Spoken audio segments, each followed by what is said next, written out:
ርግፀኛ እየ መብዛሕትኦም ናይ ጆንን ንቃተሊናን ፋይት ላረኹም ይኹን ቀኒኹም ብጣዕሚ ዝገርም ፋይት ግን ናደን ወድን ፋይት ኣብዚ የለ ኸሪአኩም ብጣዕሚ ገራሚ መስሓቕ እዩ እስኪ ንረአዩ ማዘር ምስ ወዳ ሓዝዮ ማዘር ከይትሰድዮ ፈሪዱሉ ኢሎም ሓንቲ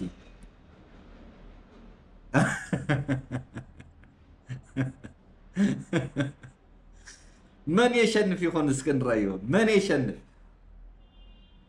واو ارر ارر ارر ارر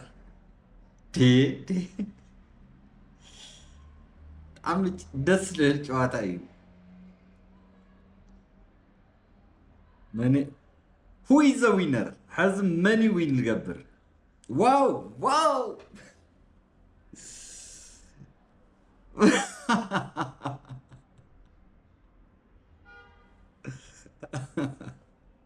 ወዲያው በቃ ተሸንፉ ከይዱ